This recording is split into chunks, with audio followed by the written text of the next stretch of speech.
நம்ம இந்த நேரத்துல கூட ஏசாயா 62ஆம் அதிகாரம் 6ஆம் வசனத்தை யாராவது ஒருவர் வாசிக்கலாம். ஏசாயா 62:6. எருசலேமே, உன் மதில்களின் மேல் பகல் முழுவதும் ரா முழுவதும் ஒரு காலம் மௌனமாயிராத ஜாமக்காரரை கட்டளையிடுகிறேன். கர்த்தரை பிரஸ்தாபம் பண்ணுகிறவர்களே, நீங்கள் அமைதியாய் இருக்கலாகாது.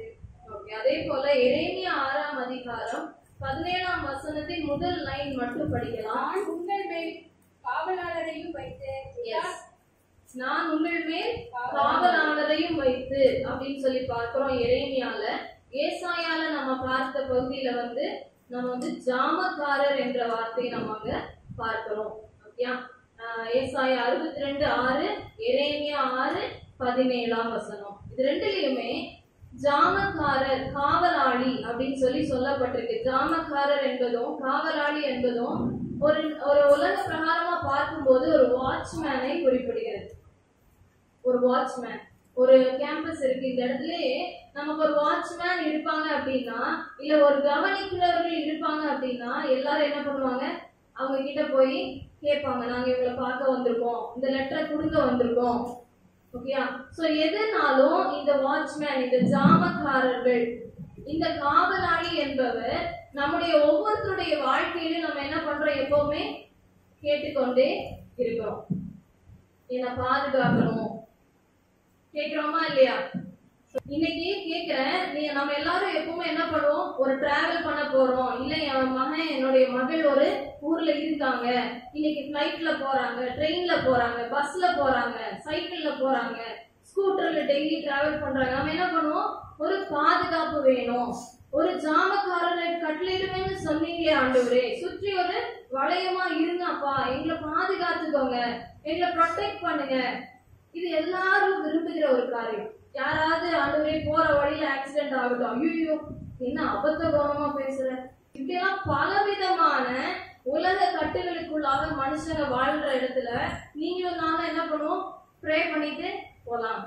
ஏன்னா பாதுகாக்கணும் இல்லையா ஆண்டவர், ஒரு ப்ரொடெக்ஷன் வேணும் இல்லையா, ஒரு காவலாளியா தேவன் இருக்கணுமே, ஒரு ஜாமக்காரராய் அவர் இருக்கணுமே நம்ம நிறைய நேரம் கேட்கிறோம். இந்த ஜாமக்காரர் என்ன பண்றாருன்னு பாருங்க. எரேமியா 6:17 2வது பகுதி இப்ப படிக்கலாம். நான் எக்கால சத்தத்துக்கு செவி கொடுங்கள் என்றும் சொன்னேன். முதல்ல படிங்க. நான் உங்கள் மேல் காவலாளரையும் வைத்து எக்கால சத்தத்துக்கு செவி கொடுங்கள் என்றும் சொன்னேன். இப்ப என்னாச்சுன்னா, நான் உங்க மேல ஒரு ஜாமக்காரரை வைக்கிறேன். என்ன பண்ண, நான் உங்க மேல ஒரு ஜாமக்காரரை வச்சிருக்கிறேன். உங்களுக்காகவே உங்களுக்கு ஒரு காவலாளியை வைத்து பாதுகாக்கும்படி, உங்களை ப்ரொடெக்ட் பண்றதுக்காக வைத்திருக்கிறேன். அவங்க என்ன பண்றாங்க, ஒரு எக்கால சத்தத்தை கொடுக்கறாங்க. ஒரு எக்கால சத்தத்தை கொடுக்கறாங்க.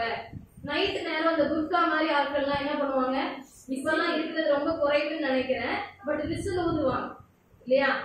அவங்க 5 10 கிடைக்குன்றக்காக ஊதுறாங்களோ இல்லையோ, கரெக்டா 12 1 மணி 3 மணின்றப்பெல்லாம் ஊதிட்டே போயிட்டு இருப்பாங்க.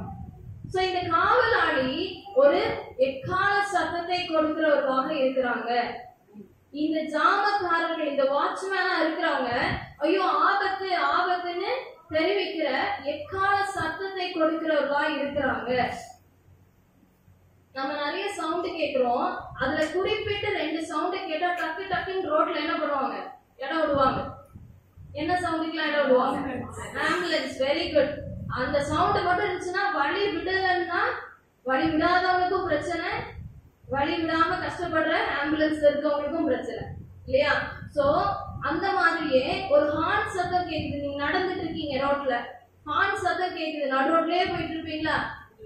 கண்டிப்பா உடனே வழி விட்டு கொடுப்போம், விலகி கொடுப்போம். சோ இது போலதான் ஒரு ஜாமக்காரர், ஒரு வாட்ச்மேனா இருக்கிற ஒரு நபர், ஒரு காவலாளி, அவங்க எக்கால சத்தம் கொடுக்கிறவர்களா இருக்கிறாங்க. நம்ம இன்னைக்கு நல்லா ஃபர்ஸ்ட்ல இருந்தே கவனிச்சுட்டு வந்தாதான் எண்டிங் வரைக்கும் நல்லா போய் சேர முடியும். ஓகேயா? சோ இப்ப நம்ம பார்க்கிறது, இந்த எக்கால சத்தம்ன்றது பல நேரங்கள்ல இந்த ஜாமக்காரர்கள் கொடுக்கும் போது அதை என்ன பண்றது இல்ல, நிறைய பேரு கேட்கறது இல்ல. ஏன்னா அட்வைஸ் கொடுக்கறாங்க. இந்த ஊழியக்காரங்க தான் அதிக நேரம் ஜாமக்காரர்களாய் வைக்கப்பட்டிருக்கிறாங்க. ஊழியம் செய்கிறவர்கள், ஊழியக்காரர்கள், போதகர்கள், இல்லையா? அப்போஸ்தல ஊழியம் செய்கிறவர்கள் இல்லைன்னா தீர்க்கதரிசிகளா இருக்கிறவங்க, தீர்க்கதரிசிகள்ன்றதுல ரொம்ப கவனமா இருக்கணும். சோ இந்த மாதிரி ஒரு ஒரு பாயிண்ட்ல தேவனுடைய ஊழியர்களா இருக்கிறவங்க என்ன பண்றாங்க? அட்வைஸ் கொடுக்குறாங்க. இது வேண்டாங்க, இது நல்லது இல்லைங்க, இது குறுக்கு வழியா இருக்குதுங்க, தவறான காரியமா இருக்கு, இதை செய்ய வேண்டாம், இப்போதைக்கு இதை விலக்கி வைங்க, இதை பண்ணுங்க, உங்களுடைய குணத்துல இதை கொஞ்சம் மாற்றுங்க, இருதயத்துல ஒரு சேஞ்ச கொண்டு வாங்க, தேவனுடைய பிள்ளைகளாய் மாறுங்க, தினந்தோறும் வேதத்தை வாசிங்க, தியானிங்க, கர்த்தருடைய சமூகத்துக்கு வாங்க, பெண்கள் கூடுகைக்கு வாங்க, ஆலயத்துக்கு தவறாம போங்க, ஓகே, காணிக்கைகளை ஆண்டவருக்கு செலுத்துங்க, தசோபாகங்களை கரெக்டா ஆண்டவருக்கு கொடுத்துருங்க. இப்படி எல்லாம் பலவிதமான எக்கால சத்தத்தை ஜாமக்காரர்களுக்கு கொடுக்கும் போது என்ன பண்றாங்களா? அந்த வசனத்தோட லாஸ்ட் பகுதி, அவர்களோ நாங்கள் கேட்க மாட்டோம் என்கிறார்கள். அவர்களோ என்ன பண்றாங்க? இந்த ஜாமக்காரரும் இந்த காவலாளியும் கொடுக்கிற எக்கால சத்தத்துக்கு கேட்க மாட்டோம் என்கிறார்கள். இன்னைக்கு தேவனுடைய ஒரு பெரிய இருதய தாக்கம் என்ன என்பதை தேவன் எனக்கு 2 நாள் முன்னாடி என்கிட்ட அவர் பேசியிருக்காரு. அதை தான் நான் உங்ககிட்ட கொண்டு வந்திருக்கிறேன். சோ அதனால ரொம்ப ஆழமா இதை நம்ம கவனிக்க அழைக்கப்படுகிறோம். இன்னைக்கு தேவன் என்கிட்ட அந்த ஆழத்தை அனுபவிக்க வைப்பார். அவர் என்ன பேசணும்னு எவ்வளவு ஆழத்துல அவர் வச்சிருக்காரோ, அவங்கவுங்க எவ்வளவு அவங்க இருதயத்தை திறந்து கொடுக்குறீங்களோ அவ்வளவு ஆழத்துக்கு தேவன் நம்மளோடு இடைப்படுவார். சோ இங்க கேட்க மாட்டோம் என்று சொல்லி இருக்கிறார்கள். 6ஆம் அதிகாரத்துல 16ஆம் வசனத்தை படிச்சு பாருங்க. வழிகளிலே நின்று பூர்வ பாதைகள் எவை என்று கேட்டு விசாரித்து நல்ல வழி எங்கே என்று பார்த்து அதிலே நடவுங்கள், அப்பொழுது உங்கள் ஆத்மாவுக்கு இளைப்பாறுதல் கிடைக்கும் என்று கர்த்தர் சொல்லுகிறார். அவர்களோ நாங்கள் அதிலே நடக்க மாட்டோம் என்கிறார்கள். அந்த வசனத்தை பாருங்க. கர்த்தர் சொல்றாருங்க, நீங்க நல்ல வழியில நடங்க, தீமையான வழிகளை விட்டு அந்த விசாலமான பாதையை விட்டு இடுக்கமான வாசலா இருந்தாலும் பரவாயில்ல, நல்ல வழிக்குள்ளாய் கடந்து வாங்க. சில காரியங்களை நம்ம விடணும்ன்றப்போ அது கொஞ்சம் கஷ்டமா இருக்கலாம், அதுதான் இடுக்கமான வாசல். இவ்வளவு நாள் நானு கடைபிடிச்சு வந்துட்டு இருந்தேனே, டெய்லி இவ்வளவு மணி நேரம் நான் போன்ல உட்காந்து இருப்பேனே, அதை எனக்கு விட கொஞ்சம் கஷ்டமா இருக்குன்னா அதுதான் இடுக்கமான வாசல். நல்ல வழிக்குள்ளாக வாங்க. இவ்வளவு காலம் நான் சீரியலை விடாம பார்த்துட்டு இருந்தேனே, அந்த நேரத்தை விட்டு நான் இனிமேல் ஜெபிக்கணும்னு சொல்றாங்களே, அது கொஞ்சம் கஷ்டமா இருக்கலாம், ஆனா அதுதான் நல்ல வழியா இருக்கு, இடுக்கமான வாசல். அதுக்குள்ள வாங்க வாங்கன்னுதான் ஜாமக்காரர்கள் சொல்லிக் கொண்டே இருக்கிறாங்க, எக்கால சத்தத்தை கொடுத்து கொண்டே இருக்கிறாங்க. நாங்க செவி கொடுக்க மாட்டோம்னு சொல்லி நிறைய பேர் வழி விலகி போகிறாங்க. இன்னைக்கு வந்த தேவ ஜனமே, இன்னைக்கு என்னுடைய இருதயம் வழி விலகி போயிருக்கா? நான் கேட்க மாட்டோம், எவ்வளவு சொல்லுங்க, எவ்வளவு எக்கால சத்தம் என்னமும் கத்திட்டு போங்க, நான் கேட்க மாட்டோம்னு சொல்றோமா? நான் இன்னும் மாத்திக்க மாட்டேன், நான் உங்களை மட்டும்தான் பேசிட்டு இருக்கேன். உங்க குடும்பத்தார் யாரை குறித்தும் இங்க நான் இப்ப பேசல. முதல்ல உங்களை மட்டும் யோசிச்சு பாருங்க. நீங்க மாற்ற வேண்டிய சில குணங்களை யாராவது எடுத்து சொன்னா, இந்த அட்வைஸ் பண்றதுலாம் எனக்கு பிடிக்காது, இவ்வளவு வயசுல நான் எவ்வளவு எக்ஸ்பீரியன்ஸ் ஆயிருக்கேன் தெரியுமா, நான் எவ்வளவு ஆண்டவரை தேடுவேன் தெரியுமா, எனக்கெல்லாம் நீ அட்வைஸ் பண்ண வேண்டாம் என்று சொல்லுகிற நிலைமையில இந்த கிறிஸ்தவ வாழ்க்கை இருக்குமே. ஆனால் இன்னைக்கு நமக்கு தான் தேவன் நம்மளை பார்த்து தான் சொல்றாரு, உனக்கு நான் எக்கால சத்தத்தை பல முறை கொடுத்து கொண்டே இருக்கிறேன், இந்த ஒரு குணத்தை நீ மாத்த மாட்டியா? இந்த வசனத்துல பாருங்க, 6ஆம் அதிகாரத்திலேயே 9ஆம் வசனத்தை யாராவது படிக்கலாமா? திராட்சை குலைகளை அறுக்கிறவனை போல உன் கையை திரும்ப கூடைகளின் மேல் போடு என்று சொல்லி அவர்கள் இஸ்ரவேலில் மீதியாயிருந்த கனியை திராட்சை செடியின் கனியை போல் நன்றாய் பொறுக்கி கொண்டு போவார்கள் என்று சேனைகளின் கர்த்தர் சொல்கிறார். ஆண்டவர் சொல்றாரு, உங்ககிட்ட இருக்கிற மிச்ச மீதியா இருக்கிற தன்மையை என்ன பண்ணிட்டு போயிருவாங்க? எடுத்துட்டு போயிருவாங்க. தயவு செய்து இன்னைக்கு திரும்பு. என்கிட்ட ஒண்ணுமே இல்லைன்னு சொல்றியே, உங்ககிட்ட இருக்கிற மிச்ச மீதியா இருக்கிற பொருட்களை கூட என்ன பண்ணிடுவாங்க? மீதியா இருந்த கனிகளை கூட அவங்க பொறுக்கி கொண்டு போயிருவாங்க. உங்ககிட்ட இருந்த கொஞ்சம் கொஞ்சம் நன்மைகளை கூட எடுத்துட்டு போயிருவாங்க.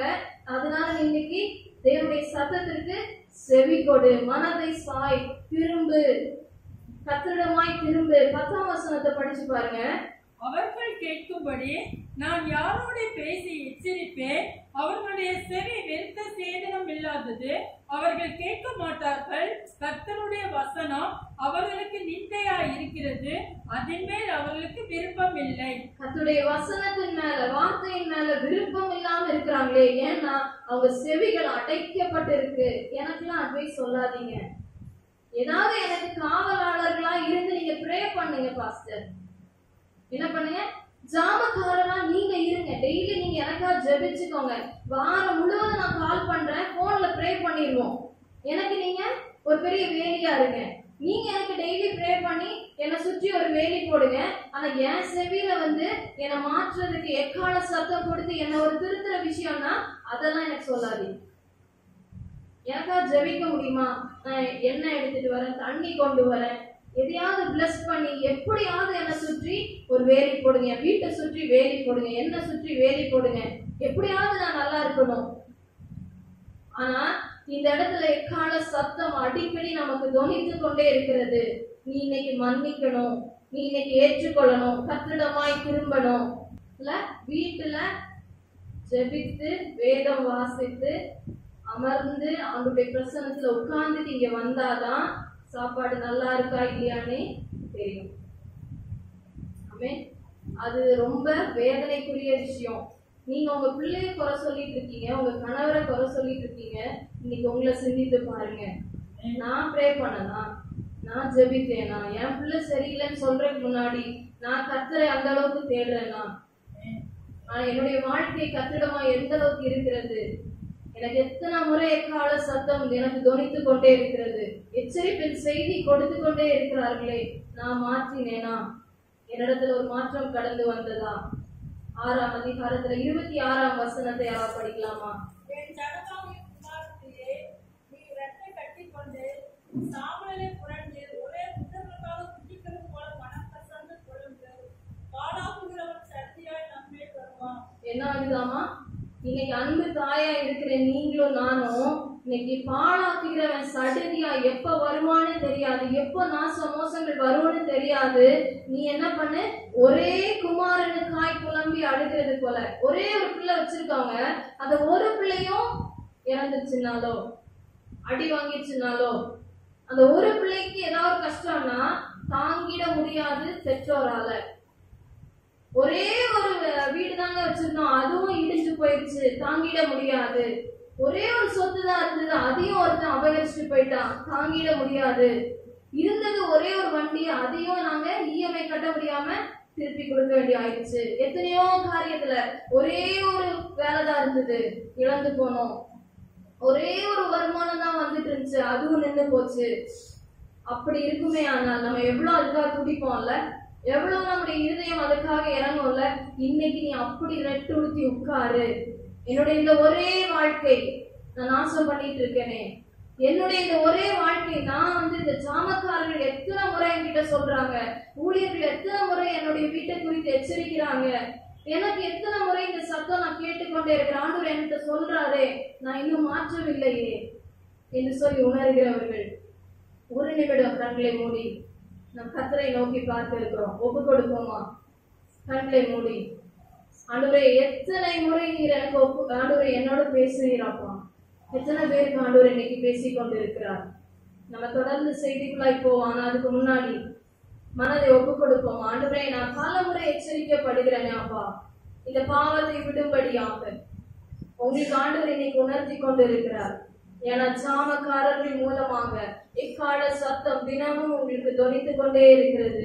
இந்த எரிச்சலை விடும்படியாக, இந்த அசுத்த வார்த்தைகளை விடும்படியாக, இந்த தீமையான எண்ணங்களை விடும்படியாக, இந்த இச்சையான எண்ணங்களை விடும்படியாக, இந்த தீமையாய் மற்றவர்களை குறித்து குற்றம் கண்டுபிடித்து பேசுகிற காரியங்களை விடும்படியாக, இந்த திருடுகிற வேலையை விடும்படியாக, இந்த பொய் சொல்லுகிற காரியங்களை விடும்படியாக, தேவனுக்கு அருவருப்பான காரியங்களை விடும்படியாக தேவன் உங்களோடு பேசிக்கொண்டே இருக்கிறார் அல்லவா? இன்னைக்கு ஒப்பு கொடுப்போமா?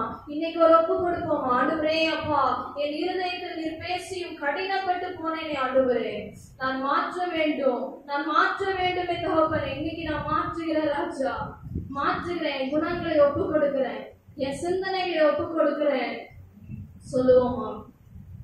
ஹalleluya ஹalleluya இயேசுவின் மூலம் ஜெபிக்கிறோம் நல்ல பிதாவே ஆமென் ஆமென் 5ஆம் அதிகாரம் 31ஆம் வசனத்தை படிச்சு பாருங்க எரேமியா 5:31 தீர்க்கதரிசிகள் கள்ள தீர்க்க தரிசனம் சொல்லுகிறார்கள் ஆசாரியர்கள் அவர்கள் மூலமாய் ஆளுகிறார்கள் இப்படி இருப்பது என் ஜனத்துக்கு பிரியமாய் இருக்கிறது ஆனாலும் முடிவிலே என்ன செய்வீர்கள் இதுல இந்த வசனத்தோட தான் நான் உங்களுக்கு ஒரு கேள்வியாகவே வசனம் வந்திருக்கு அப்படிதான் நானும் உங்க முன்னாடி ஒரு கேள்வி வைக்கிறேன் தீர்க்கதரிசிகள் கள்ள தீர்க்க தரிசனம் செய்கிறார்கள் அவங்க சொல்லிட்டு இருக்காங்க அதுல ஆசாரியர்கள் அதிலே குளிர் காய்ந்து வாழ்கிறாங்க அதிலேயே வாழ்ந்துகிட்டு இருக்காங்க நம்ம பல காலமா ஒரு தவறு செய்து அதிலேயே வாழ்ந்து கொண்டிருப்போமே ஆனால் தேவன் சொல்லுகிறார் முடிவிலே ஆனாலும் முடிவிலே என்ன செய்வீர்கள் ஒரு முடிவு இருக்கு இவன் நல்ல தீமை செய்யறவன் நல்லா இருந்துகிட்டே இருக்கான்னு நீங்க நினைக்கிறீங்கல்ல முடிவு ஒன்று இருக்கிறது எல்லாவற்றுக்கும் ஒரு முடிவு இருக்கிறது சோ இன்னைக்கு முடிவுல நீங்க என்ன செய்வீர்கள் என கேள்வி தேவன் முன்னாடி வைக்கிறார் நான் செய்யற வாழ்க்கையிலே வாழ்ந்து கொண்டிருக்கிறேனா தவறுக்கு மேல தவறு பொய்க்கு மேல பொய் திருட்டுக்கு மேல திருட்டு ஏமாற்றத்துக்கு மேல ஏமாற்றிக் கொண்டே நான் வாழ்ந்து கொண்டே அதிலே வாழ்ந்து கொண்டிருப்பேன் ஆனாலும் முடிவிலே என்ன செய்வீர்கள் இந்த கேள்வி தேவன் நம் முன்னாடி வைத்து ஒரு முக்கியமான பகுதிக்குள்ளாய் நான் கடந்து செல்ல இருக்கிறோம் எரேமியா 6ஆம் அதிகாரம் 27ஆம் வசனத்தை யாராவது படிக்கலாம் நீ என் ஜனத்தின் வழியை அறிந்து கொள்ளவும் சோதித்து பார்க்கவும் ஒரே நிமிஷம் நீ என் ஜனத்தை அறிந்து கொள்ள வேண்டும் ஜனத்தின் வழி என்ன பண்ணணும் அறிந்து கொள்ள வேண்டும் சோதித்து பார்க்க வேண்டும் இப்பதான் நம்ம மெயினான பகுதிக்குள்ளாய் வர்றோம் முதல்ல பார்த்தோம் ஜாமக்காரர்கள் நமக்கு நிச்சயமாய் தேவைப்படுறாங்க நமக்கு எக்கால சத்தம் கொடுத்து நம்மளை எச்சரிக்கும்படியாக அவங்க தேவைப்படுறாங்க நமக்கு அவங்க உணர்த்துகிற காரியங்களை நான் உணர்ந்து என்னை நான் மாற்றிக்கொள்ள வேண்டும் முடிவுல நீ என்ன பண்ணுவேன்ற ஒரு கேள்வியை தேவன் முன்னாடி வைத்தார் என்று சொல்லி பார்த்தோம் இப்ப பாக்குறோம் உன்னுடைய என் ஜனத்தின் வழி என் ஜனம் என்று தேவன் சொல்லுகிற அவருடைய பிள்ளைகள் ஓகேயா அவருடைய பிள்ளைகளுடைய வழியை நீ என்ன பண்ணணும் அறிந்து கொள்ளணும் சோதித்து பார்க்கணும் அப்புறம் என்ன பண்ணணும் நான் துரோகமாகவும் அரணாகவும் வைத்தேன் நான் உன்னை அவர்களுக்குள்ளே துருகமாகவும் அரணாகவும் வைத்தேன் ஹalleluya ஹalleluya ஆண்டவர் சொல்றாரு நீங்களும் நானும் ஜாமக்காரர்கள் ஹalleluya சொல்லுங்க நான் ஜாமக்காரன் சொல்லாமா நல்ல உற்சாகமா நான் ஜாமக்காரன் பக்கத்துல இருக்கவங்களுக்கு கை கொடுத்து நீங்க ஜாமக்காரர் கை கொடுத்து சொல்லாமா நீங்க ஜாமக்காரர் எஸ் நம்ம ஃபர்ஸ்ட் பார்த்தோம் ஏதாவது ஒரு ஊழியக்காரர் எனக்காக என்ன பண்ணணும் ஒரு அரணை போடணும் என்ன சுத்தி ஒரு வேலி போட்டு ப்ரே பண்ணுங்க பாஸ்டர் எனக்கு ஒரே பிரச்சனையா இருக்கு எனக்கு என் வீட்டை சுத்தி ஒரு அரணை போடுங்க ப்ரே பண்ணுங்க ஆனால் வேதம் இன்னைக்கு நம்மளை பார்த்து சொல்லுது நீ அவர்களுக்குள்ள என்னவா இருக்கிற அரணாக இருக்கிற நீ துருகமாக இருக்கிற நீ தான் அந்த வாட்ச்மேனாவே இருக்கிற நீ தான் அந்த ஜாமக்காரரா இருக்கிற நீ தான் அந்த காவலாளியா இருக்கிற உனக்கு உன் காரியங்களுக்கு நீ வேலி போடு இன்னைக்கு அப்பா அதான் சொல்லிட்டு நாங்க யாரோ ப்ரே பண்ணணும் யாரோ எனக்கு விடுதலை தரணும்ல நீங்க செய்ய முடியும் ஆமென் என்னுடைய வீட்டை நீங்க உங்களுக்கு இருக்கிற வீட்டை உங்கள் சூழ்நிலையை நீங்க பாதுகாக்க முடியும் ஏன்னா நீங்க அவர்களுக்குள்ளே அந்த அவர்களுக்குள்ளே தான் நம்ம என்னதான் பார்க்க இருக்கிறோம் ஆனா அந்த அவர்களுக்குள்ளே நீங்கள் அரணா இருக்கிறீங்க நீங்க துருகமா இருக்கிறீங்க நீங்களே உடைஞ்சு போன பில்டிங்கா இருக்கக்கூடாது நீங்களே காம்பவுண்ட் சுவரெல்லாம் விழுந்து கிடக்கிறதா இருக்கக்கூடாது நீங்க அரணா இருக்கிறீங்க நீங்க ஜாமக்காரரா இருக்கிறீங்க ஹalleluya இந்த தானியேல் குறித்தும் எஸ்தர் குறித்தும் நம்ம பார்க்கும்போது நிறைய பேர் இருக்காங்க வேதத்துல ஆனா தானியேல் பாபிலோன் தேசத்துல அதாவது வேற ஒரு ஊர்ல சரியா ஆண்டவரை பின்பற்றாத ஒரு தேசத்துல கொண்டு தானியேலை விட்டுருக்காங்க அங்க தானியேல் எல்லா நேரத்திலும் 3 வேளையும் தவறாமல் தேவனை தேடுகிற நபரா இருந்திருக்காரு அவருக்கு அங்க யாரும் அரணா இல்ல அவருக்கு அங்க யாரும் ஜாமக்காரர்கள் இல்ல வாட்ச்மேனா அவரை கவனிச்சுட்டே இருக்கிறதுக்கு யாரும் இல்ல குற்றம் கண்டுபிடிக்கிறதுக்கு தான் ரொம்ப கவனமா இருந்தாங்க. ஆனால் அவர் தன்னை காத்து கொள்ள, ஒரு ஜாமக்காரரா நான் இந்த ஊர்ல இருக்கிறேன், இந்த ஊருக்காக நான் உழைக்கிறேன், இந்த ஊர்ல நான் வேலை செய்யறேன், இந்த ஊர்ல இருக்கிறவங்களுக்காக நான் ஜெபிக்கிறேன், இந்த தேசத்துக்காக நான் ஜெபிக்கிறேன்னு சொல்லி அந்த இடத்துல தன்னை ஒரு ஜாமக்காரனாய் தானியேல் பார்த்தார். ஆனா இந்த ஊர் பாபிலோன் தேசம் எப்படி இருந்துச்சுன்னு பாருங்க. வெளிப்படுத்தல் 18ஆம் அதிகாரம் 2ஆம் வசனத்தை படிக்கலாம். அவன் பலத்த சத்தமிட்டு, மகா பாபிலோன் விழுந்தது, அது பேய்களுடைய குடியிருப்பும் சகலவித அசுத்த ஆவிகளுடைய காவல் வீடும் அசுத்தமும் அருவருப்பும் உள்ள சகலவித பறவைகளுடைய கூடுமாயிற்று. இந்த பாபிலோன் தேசத்துலதான் தானியேல் வாழ்ந்து கொண்டிருக்கிறார். ஆனா இந்த பாபிலோன் தேசம் பேய்களுடைய குடியிருப்பா இருந்திருக்கு, அசுத்த ஆவிகளுடைய காவல் வீடா இருந்திருக்கு. அங்க இருந்த ஜாமக்காரர்கள், அங்க இருந்து காவல் காக்குறவங்க என்னவா இருந்தாங்க? அசுத்த ஆவிகளா இருந்திருக்காங்க. இதுக்கு நடுவுல தான் தானியேல் வாழ்கிறார். அங்க ஒரு பெரிய காவல் காக்குறவங்க இருக்காங்க. ஓகே, அங்கேயும் வாட்ச்மேன்லாம் இருக்காங்க. ஆனா அங்க காவல் காத்தவங்க, அங்க குடியிருப்பா இருந்தவங்க எல்லாம் பேய்களின் குடியிருப்பும் அசுத்த ஆவிகளின் அரண் கோட்டையுமா இருந்திருக்கு. அதுக்கு நடுவுல இந்த தானியேல் கர்த்தரை, தானியேலோ என்றால் கர்த்தரை எல்லா நேரத்திலும் தேடுகிற நபராயிருந்தார். அவர்களுக்குள்ளே, நான் வாழ்கிற இந்த தேசத்துக்குள்ளே இல்ல, இன்னொருத்தர் யாரு? எஸ்தரை பார்க்கும் போது ஒரு ராணியா உயர்த்தப்படுறாங்க. வேற ஒரு நாட்டுல ராணியா மேல வந்தாச்சு. தன்னுடைய ஜனம், தன்னுடைய இனமாகிய யூதா கோத்திரத்தை யாருமே அங்க கவனிக்கிறது இல்ல, அழிக்கிறதுக்கு தான் நிறைய பேர் இருக்காங்க. ஆனா அதையும் தன் மனதில் கொண்டு எப்படி அவங்க எழுந்து நின்று தன்னுடைய மக்களை காப்பாற்றும்படி தேவனிடத்துல முறையிட்டாங்க என்பதெல்லாம் நம்ம அறிந்திருக்கிறோம். இன்னைக்கு தானியேலையும் பார்க்கல, எஸ்தரையும் பார்க்கலாம். ஆனா இன்னைக்கு உங்களுடைய வாழ்க்கையில பாருங்க, நீங்க ஏன் இப்படி ஒரு கணவரோடு வாழ்ந்து கொண்டிருக்கிறீர்கள்? எனக்கு ஏன் இந்த மாதிரி ஒரு வீட்டு சூழ்நிலை? நான் ஏன் இந்த தமிழ்நாட்டுல கோயம்புத்தூர்ல வந்து வாழ்ந்து கொண்டிருக்கிறேன்? நான் ஏன் இந்தியாக்குள்ளால இருக்கிறேன்? நான் ஏன் ஒரு யூரோப் கண்ட்ரிலயோ இல்ல வேற ஏதாவது அமெரிக்காலயோ நான் பிறந்திருக்க கூடாதா? நான் ஏன் இந்த கிராமத்துக்குள்ள இருக்கிறேன்? அவர்களுக்குள்ளே என்னை தேவன் இந்த இடத்துலதான் வைத்திருக்கிறார். இந்த வீட்டுக்கு நீ தலைவியா தான் நீ இருக்கணும் வைத்திருக்கிறார். இந்த கணவரை தான் எனக்கு கொடுத்திருக்கிறார். இந்த பிள்ளைகளை தான் எனக்கு கொடுத்திருக்கிறார். ஆனா அவர்களுக்குள்ளே நீ என்னவா இருக்கிறியா? ஜாமக்காரர். நீதான் அந்த அரண், நீதான் அந்த சுருகம், நீதான் அந்த கோட்டையே. நீதான். நான் ஏன் இங்க இருக்கிறேன்னு தெரியலங்க, படாத பாடா இருக்கு சொல்லாதீங்க. நீங்க அந்த வீட்டுல ஒரு முக்கியமான நபர். அரணும் கோட்டையும் பாதுகாப்பும் காவலாளர் ஜாமக்காரரா இருக்கிறீங்க. ஜெபிக்கிறவர்களா இருக்கிறீங்களா? அரணும் கோட்டையும் உங்க வீட்டுல இருக்கிற காம்பவுண்ட் வால் இடிஞ்சு கிடக்குதா? காம்பவுண்ட் வால் இடிஞ்சிருக்குன்னா நீங்க தான் இடிஞ்சிருக்கீங்க. உங்க வீட்டுல பிரச்சனைகள் உள்ள எழுப்பி வருதுன்னா நீங்க உடைஞ்சிருக்கிறீங்க. உங்களுடைய ஜெப நேரம் குறைந்து போயிருக்கிறது. தேவனை தேடுகிறதுல, ஆராதிக்கிறதுல, ஆண்டவருக்காய் ஓடுகிறதுல, நிற்கிறதுல எங்கேயோ தடுமாற்றம் ஆயிருக்கிறோம். ஜாமக்காரர்கள் இரவும் பகலும் ஒரு நாள் ஓயாத ஜாமக்காரரை கட்டளையிடுகிறேன் ஆண்டவர் சொல்றாரு. உங்களைதான் ஜாமக்காரராய் கட்டளையிட்டு இருக்கிறார். ஹல்லேலூயா. நம்ம ஜாமக்காரரா கொடுத்துட்டார்ல, அதனால என்ன பண்ணுவோம்? ஒரே பிரேயர் பண்ணுவோம். என்ன பிரேயர் பண்ணுவோம் தெரியுமா? இதுதான் ஆண்டவருடைய மன பாரமா இருக்குன்னு ஆண்டவர் என்கிட்ட பேசின காரியம்.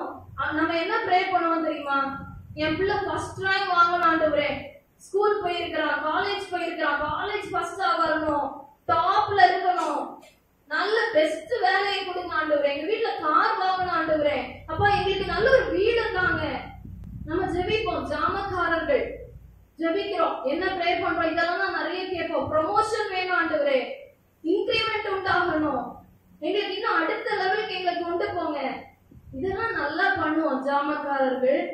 தேவனுடைய இருதயத்துல இருக்கிற ஆழமான காரியம் என்னன்னா, நான் உன்னை வச்ச இடத்துல, உங்க வீட்டை யோசிச்சு பாருங்க, தேவ நாமம் தூஷிக்கப்படுதா, மகிமைப்படுத்தப்படுதா? ஆண்டவர் கேட்ட கேள்வி அதுதான். உன்னை நான் வச்சிருக்கிற இடத்துல நீ ஃபர்ஸ்ட் வரணும், வீட்டுல ஆசீர்வாதம் வரணும், வீட்டுல பைக் வாங்கணும், கார் வாங்கணும், வசதிகள் உண்டாகணும், என்னெல்லாமோ ஜெபத்துல கேட்கிறியே ஜாமக்காரரே, உன் வீட்டுல தேவ நாமம் மகிமைப்படுதா? தேவனை தூஷிக்கிறாங்களா? தேவனை மகிமைப்படுத்துறாங்களா? இயேசுவை குறித்து என்ன பேசுவாங்க உங்க கணவர்? உங்க பிள்ளைகள் என்ன பேசுறாங்க? ஆண்டவரை மகிமைப்படுத்தி பேசுறாங்களா? ஆண்டவரா? சர்ச் எதுக்கு? எதுக்கு மீட்டிங் போற? எதுக்கு பிரேயர் பண்ற? தூஷிக்கப்படுகிறதா? தேவன் வியாகுலப்படுகிற சஞ்சலப்படுகிற இடமாய் அது இருந்தது. இன்னைக்கு சிந்தித்து பாருங்க, உங்க வேலை ஸ்தலத்துல, நீங்க வேலைக்கு போற இடத்துல தேவ நாமம் தூஷிக்கப்படுதா? உங்க பிள்ளைங்க வேலைக்கு ஸ்கூலுக்கு போற காலேஜ் போற இடத்துல தேவனுடைய நாமம் தூஷிக்கப்படுகிறதா? எப்படி தேவனுடைய நாமம் தூஷிக்கப்படும்? எப்படி ஆண்டவராகிய இயேசுவை குறைவா பேசுவாங்க? எங்க பேசுவாங்க? யோசிச்சு பாருங்க.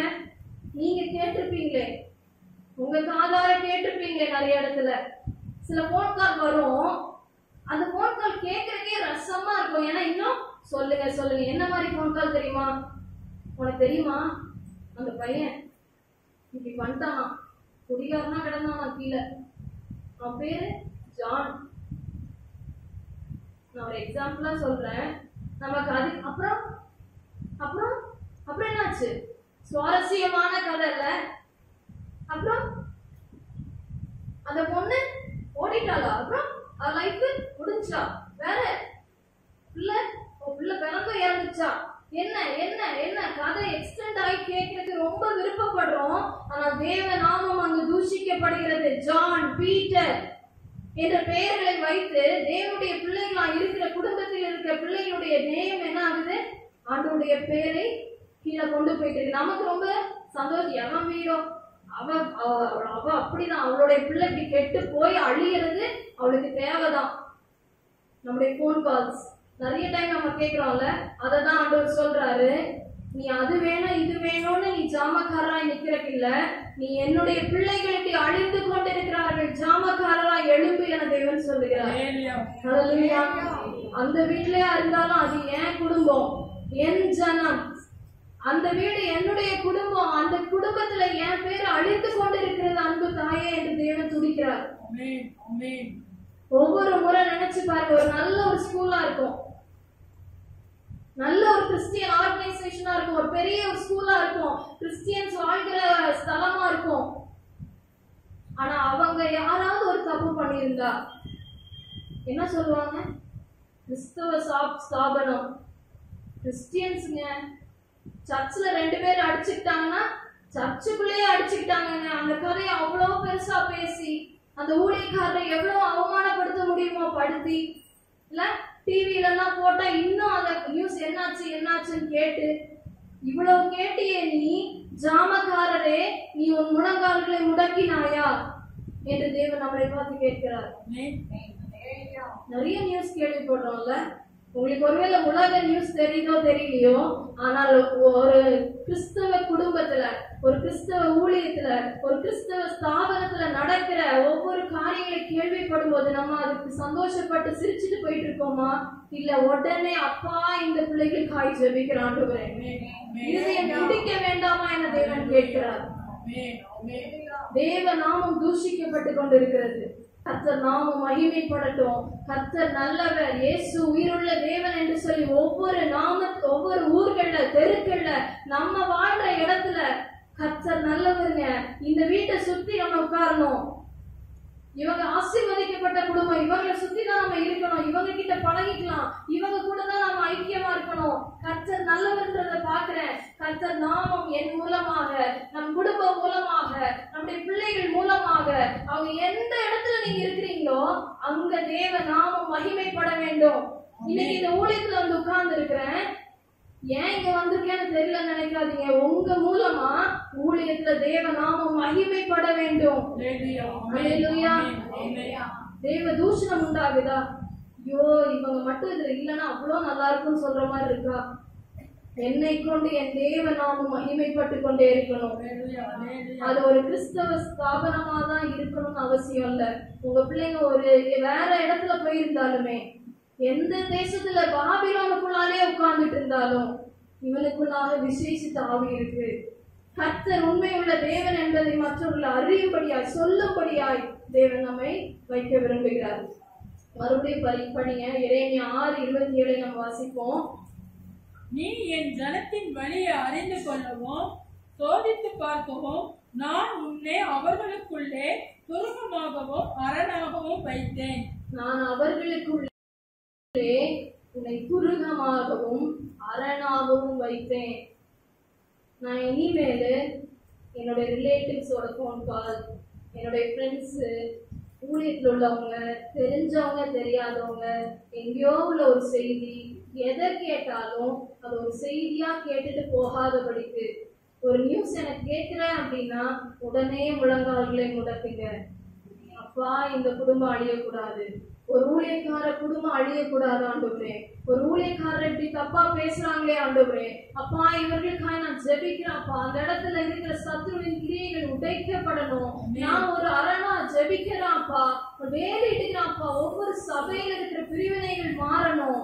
ஏதாவது கேட்கும் போது ஜாலியா கேட்டுட்டு போகாதீங்க, உடனே முழங்கால்களை முடக்குங்க. அந்த நிமிஷத்திலேயே ஆண்டவரே, நான் ஒரு ஜாமக்காரராக என்ன ஒரு அரணா வச்சிருக்கேன்னு சொல்றீங்க அப்பா, இந்த காரியத்தை கேட்டு நான் எப்படி கேட்காம போற மாதிரி இருக்கலாம்?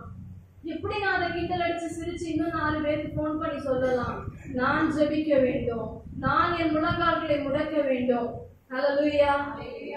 இந்த செய்தியை கேட்கும் போது எனக்கு ஏதாவது இருக்குன்னா சொல்லுங்கன்னு தான் நிறைய பேருக்கு இருக்கும்னா, கர்த்தருடைய சத்தம் என் செவியை விருத்த சேதனம் பண்ணாமல் இருக்கு, விருத்த சேதனம் அடையாமல், செவி அடைஞ்சு போயிருக்கு. இன்னைக்கு திறக்கப்பட வேண்டும், திறக்கப்பட வேண்டும். ஆதியாகமம் 2:15 படிக்கலாம். தேவனாகிய கர்த்தர் மனுஷனை ஏதேன் தோட்டத்தில் அழைத்துக் கொண்டு வந்து அதை பண்படுத்தவும் காக்கவும் வைத்தார். பண்படுத்த, காக்க, அதை ப்ரொடெக்ட் பண்ண, அதை நீ ஒரு காவலாளனாக, ஒரு வாட்ச்மேனாக, இப்போது நீ உன்னை எந்த இடத்துல ஆண்டவர் வைத்திருக்கிறாரோ அதை நீ கவனமாய் பார்க்கும்படி உன்னை இந்த பூமியில வச்சிருக்கிறேன். உன் கணவர் பேசுறத அப்படியே கேட்டுட்டு போயிட்டு இருக்காத, அவருக்காய் ஜெபிக்க ஆரம்பி. அரணாரு, உன் வீட்டுல ஒரு பெரிய அரணா இரு என்று தேவன் நம்மளை பார்த்து சொல்லுகிறார். நிறைய குற்றப்படுத்துகிற, கிண்டல் கேலி பண்ணுகிற பசங்களாகவே பிள்ளைங்க வளர்ந்துட்டு இருக்காங்க அப்படின்னா அவர்களுக்கு ஒரு அரணாக நாம் மாற வேண்டும். அப்பா, அந்த பிள்ளை கர்த்தரை காண வேண்டுமே, என் வீட்டுல தூஷணங்கள் எழும்பக்கூடாது, தேவனுடைய நாமம் மகிமைப்படும். வீட்டுல நினைச்சு பாருங்க, ஹஸ்பண்ட், ஒய்ஃப், பிள்ளைங்க எல்லாரும் சேர்ந்து உட்கார்ந்து கர்த்தர் நாமம் என் புகலிடமே கருத்தோடு துதித்திடுவே, இப்படி பாடினா எப்படி இருக்கும்ல? என்ன ஒரு சந்தோஷம் அல்ல அந்த வீட்டுல. யாராவது ஏச தப்பா ஒரு இடத்துல வீட்டிலே வணங்காது இருப்பாயாக, அவருடைய நாமத்தை எக்ஸ்ட்ராவா எங்கேயும் தப்பா கூட யூஸ் பண்ணாதுன்னு அவர் சொல்லியிருக்கிறாரு. அப்ப நம்ம எவ்வளவு கவனமா பேசணும். தேவையெல்லாம் பேசாதீங்க, யாரும் ஊழியக்காரர்களை குறித்து பேசாத, வீட்டுல கண்டித்து உணர்த்துகிற காவலாளனாய் நாம் இருக்க வேண்டும். ஹல்லேலூயா. ஏன்னா எக்கால சத்தத்தை கொடுக்கிறவர்கள் காவலாளர்கள். எக்கால சத்தத்தை நீங்க கொடுக்கணும். நீங்களே வாய் அடைச்சிட்டு பேசுறோம் பேசட்டும், சொல்றவன் என்னமோ சொல்லிட்டு போட்டோம், வீட்டுல என்ன வேணாலும் சொல்லட்டும், யாரு என்னமோ பண்ணட்டும், இல்ல எக்கால சத்தத்தை நான் கொடுக்கணும். ஒரு சைரன் நான் அடிக்கணும், நான் கொடுக்கணும். என் வீட்டுல என்ன வேணாலும் பேசலான்ற இடம் இருக்கக்கூடாது. நான் ஜாமக்காரராய் நான் இருக்க வேண்டும். இப்படி பேசக்கூடாது தம்பி, பாப்பா, இந்த மாதிரி நம்ம இன்னொருத்தர பேசக்கூடாது. வீட்டுல கெட்ட வார்த்தைகள் இருக்கக்கூடாது. என் கணவர்கிட்டலாம் எங்க போய் பேசுறதுன்னு நினைக்கிறீங்களா? ஜாமக்காரரை இன்னைக்கு எழுப்புங்க, முழங்கால்களை முடக்குங்க. ஒவ்வொரு நாவை அடக்குறதுக்கு தேவன் உங்களுக்கு அதிகாரம் கொடுத்திருக்கிறார். யாரும் பேச முடியாது. தேவ தூஷணங்களை அடக்குவதற்கு உங்களுக்கு அதிகாரம் கொடுத்திருக்கிறார். ஹல்லேலூயா. நீங்க ஜாமக்காரரா இருக்கிறீங்க. பாஸ்டர், என் கணவருக்காக கொஞ்சம் ப்ரே பண்ணுங்க பாஸ்டர். நீங்க ஜாமக்காரரா இருக்கிறீங்க. ஜாமக்காரர் எங்கேயோ இருக்காங்கன்னு இல்ல, கர்த்தர் உங்களையே ஜாமக்காரராய் வைத்திருக்கிறார். எக்கால சத்தத்தை நீங்க துணிக்க பண்ண முடியும். ஆனா நீங்க அடிங்க. ஹல்லேலூயா. கர்த்தர் உங்களை ஆசீர்வதிக்கட்டும். நம்ம ஒரு பகுதியை பார்த்து நம்ம முடிக்க இருக்கிறோம். ஒரு 2 சாமுவேல் 15ஆம் அதிகாரத்தை திருப்பிக் கொள்வோம். அதுல ஒரு சம்பவத்தை நாம் பார்க்க இருக்கிறோம். 2 சாமுவேல் 15ஆம் அதிகாரத்தை நீங்க வீட்டுல போய் என்ன பண்ணுங்க, ஃபுல்லா ரீட் பண்ணுங்க. அதுல என்ன சம்பவம்ன்றத உங்களுக்கு டீடைலா பார்க்க முடியும். 15ஆம் அதிகாரத்துல நம்ம இதுல குறிப்பிட்ட ஒரு 5-6 பெயர்கள் மட்டும்தான் மெயினா பார்க்க போறோம். ஒருத்தர் வந்து அப்சலோம். சரியா? அப்சலோம் என்பவர் வந்து தாவீதுடைய குமாரன். தாவீது வந்து ஒரு பெரிய ராஜா. ஓகே, தாவீது ராஜாவுடைய மகன் வந்து அப்சலோம். இந்த அப்சலோம்னால என்ன ஆயிருது அப்படின்னா, தாவீது அந்த ராஜ்யத்தை விட்டு அவர் இத்தனை ஆண்டுகள் அரசாண்ட அவரு மக்கள் அவருக்காக இருந்த அந்த நாட்டை விட்டு வெளியேறுகிற ஒரு சூழ்நிலை ஏற்படுது. ஏன்னா சொந்த மகனே என்ன பண்ணிட போறான், அப்பாவை கொல்ல போறான் அப்படின்ற மாதிரி சூழ்நிலை அங்க ஏற்பட்டு கொண்டு இருக்கிறது. சோ இப்ப என்ன ஆகுது, ராஜாவு கூட தாவீது ராஜாவு கூட கொஞ்சம் பேர் இணைகிறாங்க. அது கூட ரொம்ப நெருக்கமா இருந்த கொஞ்சம் பேர் இணைந்து 23ஆம் வசனத்தை படிக்கலாமா? சகல ஜனங்களும் நடந்து போகிற போது தேசத்தார் எல்லாரும் மகா சத்தமாய் அழுதார்கள். ராஜா ஈதரோன் ஆற்றை கடந்தான். ஜனங்கள் எல்லாரும் வனாந்தரத்திற்கு போகிற வழியே நடந்து போனார்கள். சோ இப்ப சகல ஜனங்களும் அந்த நாட்டை விட்டு வெளியேறாங்க, தாவீது ராஜாவோடு இணைந்து. சோ வெளியே போகும்போது எல்லாரும் அழுகிறாங்க. நிறைய பேருக்கு அந்த ராஜ்யத்துக்குள்ள இருக்கிறாங்க, அப்சலோம் கீழே இருக்கிறாங்க, அவங்க எல்லாரும் அழுகிறாங்க. ஐயோ, நல்ல ஒரு ராஜா இப்படி நம்மளை விட்டு வெளியில போகிறாரே என்று சொல்லி. இப்ப அப்சலோம் தான் ராஜாவா என்ன பண்றாரு, அந்த இடத்த அரசாட்சி செய்து கொண்டு வருகிறார். 31ஆம் வசனத்துல இன்னொரு பெயர் வருது. அவர் யாரு பார்க்கலாமா? அப்சலோமுடைய கட்டுப்பாடு பண்ணினவர்களுடன் அகித்தோப்பேலும் சேர்ந்திருக்கிறான் என்று தாவீதுக்கு அறிவிக்கப்பட்ட போது, ஓகே, இப்ப என்ன ஆகுதுன்னா, அப்சலோம் கூட நிறைய பேர் ஜாயிண்ட் ஆகுறாங்க. தாவீதுடைய மகன் அப்சலோமோட என்ன பண்றாங்க, நிறைய பேர் ஜாயிண்ட் ஆகுறாங்க. அவன் நல்லா இனிமையா பேசி நல்லா அவன் பக்கம் நிறைய பேரை கவர்ந்துடுறான். அப்படி இருக்கிற நேரத்துல இந்த அகித்தோப்பேல் அப்படின்னு இன்னொரு பேர் அங்க வருது. 31ஆம் வசனத்துல அகித்தோப்பேல் என்பவர் வந்து நல்ல ஆலோசனை கொடுக்கிற நபர், அட்வைஸ் கொடுப்பார். இந்த நபர் அப்சலோமோட சேர்ந்துட்டாரு அப்படின்னு சொல்லி தாவீதுக்கு தெரிஞ்ச உடனே தாவீதுக்கு ரொம்ப கஷ்டமாகுது. இவன் என்ன மாதிரி ஆலோசனை எல்லாம் இனி அப்சலோமுக்கு கொடுப்பானோ தெரியலையே, நாளைக்கே தாவீதோட தலையை எடுத்துட்டுவான்னு அட்வைஸ் கொடுப்பானே, என்ன கொடுப்பானோ தெரியலையேன்னு சொல்லி தாவீது ஒரு ஜெபத்தை ஏறெடுக்கிறார். என்ன சொல்றாரு, கர்த்தாவே ஆலோசனையை அந்த இடத்துல தாவீது ஒரு ஜெபம் சொல்றாரு, அகித்தோப்பேலின் ஆலோசனையை நீ பைத்தியமாக்கிடும் ஆண்டவரேன்னு சொல்லி ஒரு ஜெபத்தை சொல்லி அங்க முடிக்கிறார். இப்ப நம்ம 31ஆம் வசனத்துல இருந்து 37ஆம் வசனம் வரைக்கும் யாராவது வாசிக்கலாமா? அப்சலோமோடு கட்டுப்பாடு பண்ணினவர்களுடன் அகித்தோப்பேலும் சேர்ந்திருக்கிறான் என்று தாவீதுக்கு அறிவிக்கப்பட்ட போது தாவீது, கர்த்தாவே அகித்தோப்பேலின் ஆலோசனையை பைத்தியமாக்கி விடுவீராக என்றான். தாவீது மலையின் உச்சி மட்டும் வந்து அங்கே தேவனை பணிந்து கொண்ட போது, இதோ அர்க்கியனாகிய ஊசாய் தன் வஸ்திரத்தை கிழித்து கொண்டு தலையின் மேல் புழுதியை போட்டுக் கொண்டவனாய் அவனுக்கு எதிர்பட்டான். தாவீது அவனை பார்த்து, நீ என்னோட கூட நடந்து வந்தால் எனக்கு பாரமாய் இருப்பாய். நீ நகரத்திற்கு திரும்பி போய் அப்சலோமை நோக்கி, ராஜாவே, உம்முடைய ஊழியக்காரனாய் இருப்பேன். முன் நான் உம்முடைய தகப்பனுக்கு ஊழியக்காரனாய் இருந்தேன்.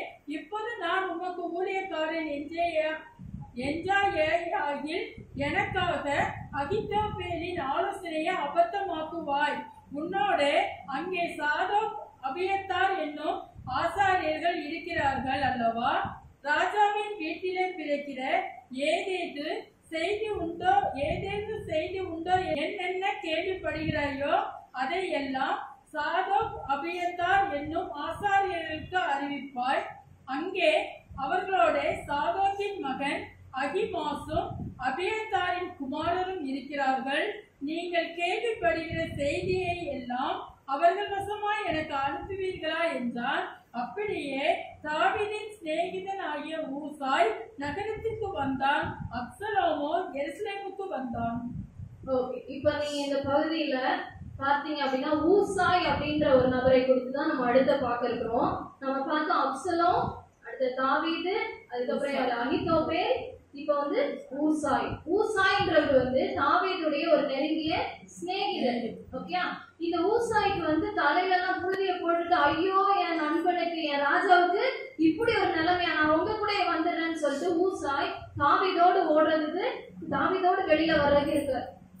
அப்ப தாவீது அங்க ஒண்ணு சொல்றாரு, நீ என்ன பண்ணாத, என் கூட வராத, உன்னை நான் வேற இடத்துல உட்கார வைக்க போறேன், அப்சலோம் கூட தான் நீ உட்கார போற.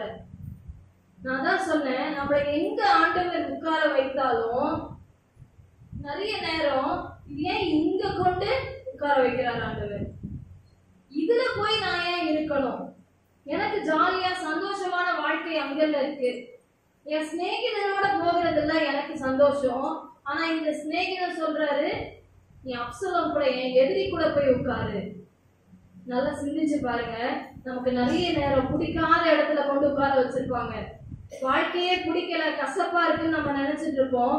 ஆனா ஜாமக்காரராய் நம்ம அந்த இடத்துல உட்கார வைக்கிறார். இந்த ஊசாய் கிட்ட தாவீது சொல்றாரு, நீ அங்க சும்மா உட்கார்ல, அங்க நடக்கிற ஒவ்வொரு செய்தி என்னென்ன உண்டோ, என்னென்ன கேள்விப்படுறியோ அது எல்லாத்தையும் எனக்கு என்ன பண்ணு, சொல்லு. அங்க இருந்து எனக்கு செய்தி ஒண்ணு வரணும்ல. என்ன கொல்றதுக்கு இங்க வந்துட்டு இருக்கான், இப்ப பிடிப்பான், இந்த இடத்துல வந்திருக்கான், இங்க இருக்கான், இதை செய்யறான், இதை ஆலோசனை பண்றாங்க, இந்த செய்தி எனக்கு யார் சொல்றது? நீ ஜாமக்காரராக, எனக்கு ஒரு ஜாமக்காரனாக நீ அங்க உட்காரு. ஊசாயை தேவன் ஏற்படுத்துகிறார். இந்த ஊசாய் மட்டும் இல்லாம அங்க ஒரு 3 பேர் எக்ஸ்ட்ராவா ஏற்படுறாங்க. அதுதான் நம்ம 17ஆம் அதிகாரம் 17ஆம் வசனத்தை படிக்கலாம். யோனத்தானும் அகிமாசும் தாங்கள் நகரத்தில் பிரவேசிக்கிறதினால் காணப்படாதபடிக்கு இன்றைகேல் அண்டை நின்று கொண்டிருந்தார்கள். ஒரு வேலைக்காரி போய், போதும். இந்த இடத்துல என்ன ஆகும் அப்படின்னு பாத்தீங்கன்னா, இன்னும் எக்ஸ்ட்ராவா 3 பேர் இருக்காங்க உள்ள. ஓகே, ஊசாய்க்கு கீழே இந்த யோனத்தான், அடுத்து அகிமாஸ், இன்னொரு வேலைக்காரி, இந்த 3 பேர் இருக்காங்க. நான் வேலைக்காரியா இருக்கலாம், நான் ஒரு யோனத்தானா இருக்கலாம், நான் ஒரு எஸ்தர் ராணியா இருக்கலாம், நான் தானியேலா இருக்கலாம், நான் யாரா வேணாலும் இருக்கலாம், நான் ஒரு ஊசாயா கூட இருக்கலாம். ஆனால் என் தேவன் என்னை வைத்த ஸ்தானத்துல நான் ஒரு ஜாமக்காரன், மறக்கவே கூடாது. என்னை எதுக்கு ஆண்டவர் அங்க வைத்தார்னா, அவர் நாமம் மகிமைப்படணும். தாவீதை, ஒரு தேவ பிள்ளையை, அபிஷேகம் பண்ணப்பட்ட பிள்ளையை காப்பாற்றுவதற்கு ஒரு ஜாமக்காரனா இத்தனை பேர் அங்க நின்றுருக்காங்க. எத்தனை பேர் ஊழியர்களுக்காய் ஜெபிக்கிறீங்க? ஏதாவது பேட் நியூஸ் கேள்விப்பட்டா நல்லா இருக்கும் இல்ல, என் ஊழியர்களுடைய சுகம், என் ஊழியர்களுடைய பராமரிப்பு, என் ஊழியர்களுக்காக நான் நிற்கிறேன், திறப்பில் நிற்கிறேன், இந்த தேசத்திற்காக நான் திறப்பில் நிற்கிறேன். எவனோ எந்த ஊழியரோ எங்கேயோ கஷ்டப்படட்டும், யாருக்கு என்ன இல்லைன்னா எனக்கு என்ன அல்ல. தேவனுடைய இருதயம், என்னுடைய நாமம் அங்கெல்லாம் தூஷிக்கப்படக்கூடாது என்று சொல்லி தேவன் சொல்லுகிறார். திறப்பில் நிற்பாய. இவங்க எல்லாம் உதவியா நின்றுருக்காங்க. தாவீதுக்கு அவ்வளவு உதவியா இருந்தவங்க, சப்போர்ட்டிவா நிக்கிறாங்க. ஊசாய் அதே மாதிரி அங்க நினைச்ச மாதிரியே, தாவீது நினைச்ச மாதிரியே அந்த அகித்தோப்பேல்ன்றவன் அட்வைஸ் கொடுக்குறான். 17ஆம் அதிகாரத்தை வீட்டுல போய் படிச்சு பாருங்க. அகித்தோப்பேல் வந்து அட்வைஸ் கொடுப்பான். அதை வந்து ராஜா தள்ளிடுவாரு, இது வேண்டாம், ஒருக்க ஊசாயிட்டையும் என்ன அட்வைஸ் கேட்டுருவோம் அப்படின்னு சொல்லிட்டு ஊசாயிட்ட போய் அந்த ராஜா கேட்கிறாரு. அப்சலோம் கேட்கும் போது அவர் வேற மாதிரி ஒரு அட்வைஸ் சொல்லிடுவார் ஊசாய். உடனே இந்த அகித்தோப்பேலுக்கு ரொம்ப டென்ஷன் ஆகி அவன் போய் நாண்டுட்டு செத்தே போயிடுவான். என்னோடத வேண்டான்னு சொல்லிட்டாங்க அப்படி. தேவனுடைய பிள்ளைகள் ஒரு இடத்துல அரணாய் வைக்கப்படுகிறார்கள். சிலருடைய ஜெபத்தை தேவன் என்ன பண்றாரு, கேட்கிறார். எனக்கு ஒரு அரண் வேணுமே அப்பா, இந்த அகித்தோப்பேலுடைய ஆலோசனை பைத்தியமாகணுமே, அவனோட கேட்க கூடாதே. அது போலவே ஊசாயுடைய ஆலோசனையை கேட்டு இருந்தனால ஊசாய் உடனே ஒரு வேலைக்காரிட்ட சொல்றாரு. வேலைக்காரி ஓடி போய் யோனத்தான்ட்டையும் அகிமாஸ்டையும் சொல்றாங்க. யோனத்தானும் அகிமாசும் ஓடுறாங்க ஓட்டம் தாவீது கிட்ட. தாவீதையா, ராஜாவே இங்க இருக்காதீங்க, இந்த பக்கம் போங்க, அவங்க எல்லாம் இந்த பக்கமா தான் உங்களை கொல்ற போறாங்க, அங்க போங்க இங்க போங்கன்னு டெய்லி அட்வைஸ் கொடுத்து பாதுகாக்கிற ஜாமக்காரர்களா இருந்தாங்க. இன்னைக்கு எத்தனை பேர் ஊழியத்திற்காய் ஜெபிக்கிறீங்க? எத்தனை பேர் என்னுடைய தேசம் அப்படின்னு சொல்லி ஜெபிக்கிறீங்க? எத்தனை குடிகார கூட்டங்கள் இருக்கு, அவர்களுக்கெல்லாம் ஜெபிக்கிறோமா? நம்ம எத்தனை முறை நம்ம பஸ்ல எல்லாம் பார்க்கும் போது கீழே விழுந்து கிடக்குறாங்களே, ஜெபிக்கிறோமா? என் வீட்டுல மாற்றம் வரணும் அதை மட்டும் கேட்கிறோம். தேவனுடைய இருதயம் சொல்லுது, ஒவ்வொரு இடத்துல ஒரு கிறிஸ்தவன் விழுகிறான் என்றால், ஒரு கிறிஸ்தவ ஸ்தாபனம் விழுதுன்னா என் நாமம் தூஷிக்கப்பட்டிருக்கிறது. அன்பு ஜனமே, நீ இன்னைக்கு முடக்கால்களை முடக்குவாயா? கர்த்தரிடம் கேட்க மாட்டியா? ஒவ்வொரு ஜெப குறிப்பு சொல்லப்படும் போது நீ இருதயத்துல ஒரு துடிப்பு ஏற்பட. நம்முடைய பெண்கள் மத்தியிலே நினைச்சு பாருங்க, எனக்கு இப்படி ஒரு ஜெப குறிப்புன்னு சொல்றாங்கன்னா எத்தனை முறை நம்ம ஜெபிச்சிருக்கோம்? அவங்களுக்காக நம்ம ஜெபிக்கிறோமா? ஹல்லேலூயா. கர்த்தர் நம்மளோடு பேசிக் கொண்டிருக்கிறார். இந்த மாதிரி தான் நம்மளை வைக்கிற ஸ்தலத்துல நம்ம மற்றவங்களை பாதுகாக்கும்படி, ஊழியத்தை பாதுகாக்கும்படி, ஊழியர்களை பாதுகாக்கும்படி, தேசத்தை பாதுகாக்கும்படி, ஒவ்வொரு பிஞ்சு குழந்தைகளை பாதுகாக்கும்படி, ஒவ்வொரு குழந்தைகளுக்குள்ளாக விதைக்கப்படுகிற விதைகள் நல்ல விதைகளாய் விழும்படி பாதுகாக்கும்படி, ஒவ்வொரு வாலிபர்களை பாதுகாக்கும்படி, ஒவ்வொரு முதியோர்களை, ஒரு பெரியோரை, ஒவ்வொருவரை நினைச்சு அப்பா இதுல உங்க நாமம் மகிமைப்படணுமே, ஒவ்வொரு ஆலயம் உங்களுடைய நாமத்தை மகிமைப்படுத்தணுமே. எங்கெல்லாம் தூஷணங்கள், நீங்க தேவ நாமம் தூஷிக்கப்படாதபடிக்கு நான் எச்சரிப்பாய் திறப்பில் நிற்க அழைக்கப்பட்டிருக்கிறேன். நான் ஒரு பெரிய ஜாமக்காரன். ஹல்லேலூயா. ஒரு வைராக்கியம் எடுப்போமா? கர்த்தர் நாம ஏன் புகலிடமா இருக்குமே ஆனால், அவர் எனக்கு தஞ்சமும் கோட்டையும் அவர் தான் நான் சொல்லிட்டு இருப்பேனே ஆனால், அடுத்த வீட்டுல இருக்கிறவங்களுக்கும் அதேதான். கர்த்தரை அறிந்திருக்கிற என் ஜனத்துடைய செய்தியை நீ அறிவ, நீ அதை சோதித்து பார்த்து அதுக்காக நீ என்ன பண்ணு? முழங்கால்களை முடக்கு. ஹல்லேலூயா. எல்லாரும் முழங்கால் பண்ணிடுவோமா?